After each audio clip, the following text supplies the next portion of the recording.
میں بہرحال مدینہ منورہ میں تھا، مسجد نبوی میں، تو زمزم کے ڈول رکھے ہوتے تھے نا، میرا خیال ہے کہ میں بھی زمزم پی لوں۔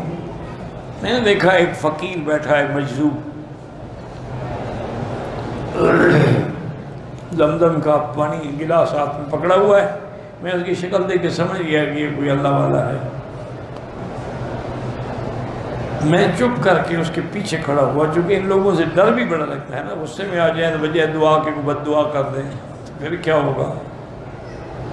میں پیچھے آ کے کھڑا ہو گیا، اس نے گلاس ہاتھ میں پکڑا اور فوراً ایسا کلمہ کہا نا، مجھے تو آج بھی یاد آتا ہے نا، مجھے وہ لطف آتا ہے اس کے کلمے کا۔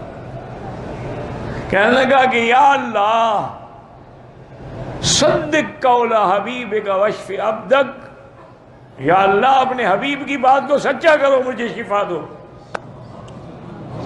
آپ کے حبیب نے کہا ہے نا کہ شفا ہے زمزم، تو اپنے حبیب کی بات کو پورا کرو۔ اس کے بعد سے زمزم پیا، تو یقین ہو تو شفا ہو۔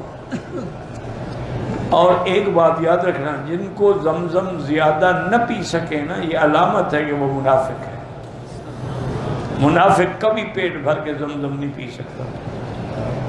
اللہ پینے ہی نہیں دیتے کہ پاک چیز ناپاک چیز میں اندر کیوں جائے۔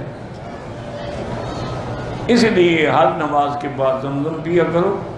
اور جو جو آپ کو بیماریاں ہیں، یا تو پھر حضرت ابن عباس کی دعا یاد کر لو، چھوٹی سی بھی ہے، آسان بھی ہے۔ اللہم انی اسألک علما نافعا ورزقا واسعا وشفاء من کل داء، یا اللہ مجھے علم بھی دے، رزق بھی دے، ہر بیماری سے شفا دے۔